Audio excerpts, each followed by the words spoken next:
আজকে ইসরায়েলের নেতানিয়াহু নবীদের দেশ, রাসূলের দেশ ফিলিস্তিনের মুসলমানের উপর যে নির্যাতন শুরু করেছেন, গোটা বিশ্বের 200 কোটি মুসলমানের অন্তরে রক্তক্ষরণ সৃষ্টি হয়েছে। আজকে গোটা বিশ্বের মুসলিম রাষ্ট্রপ্রধানদেরকে বলবো, আপনারা ইসরায়েলের বিরুদ্ধে জিহাদের ডাক দেন। বিশ্ব মুসলিম আপনাদের সঙ্গে কথা বলতে চাই। মিস্টার মোদি সাহেব, আপনাকে একটু অনুরোধ করে আগেও বলছি, এখনো বলবো, একটু আফগানিস্তানের দিকে তাকান। আমেরিকার মতো পরাশক্তি সাথে 70টা মিত্র শক্তি একত্রিত হয়ে 20 বছর চেষ্টা করে সেই জায়গা থেকে আমেরিকা জাঙ্গা পরে বিদায় হয়ে গেছে।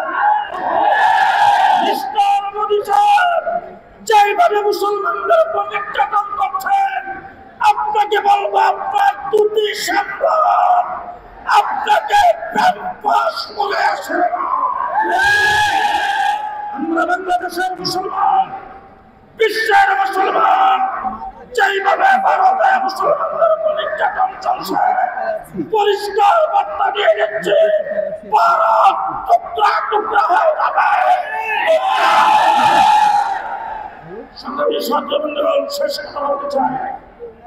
2013 সালের শাপলা চত্বরে হেফাজত ইসলামের তসবিহওয়ালা, জায়নামাজওয়ালা, তাহাজ্জুদরত, জিকিররত, সেজদারত, মুনাজাতরত মানুষগুলোকে কারেন্টের লাইট বন্ধ করে, অন্ধকার করে 1,54,000 গুলি চালানো হয়েছে।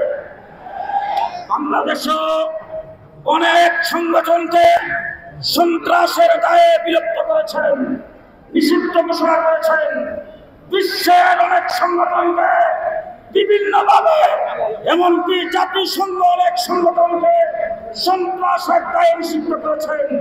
আমি পরিষ্কার ভাষায় বলতে চাই, যাদের নিষিদ্ধ হয়েছে আন্তর্জাতিকভাবে বাংলাদেশে সমস্ত সংগঠনের যদি সন্ত্রাস একত্রিত করা হয়, শেখ হাসিনা এক রাত্রির পরিষ্কার ভাষায় বলতে চাই, যারা আজকে বাংলাদেশে যদি কোনো গোপন ভাবে শেখ হাসিনা এবং আওয়ামী লীগকে আবার এই দেশে প্রতিষ্ঠিত করতে চায়, তাদেরকে বলতে চাই, আওয়ামী লীগ নামে কোন সংগঠন বাংলাদেশে থাকবে না, বাংলাদেশে চলবে না।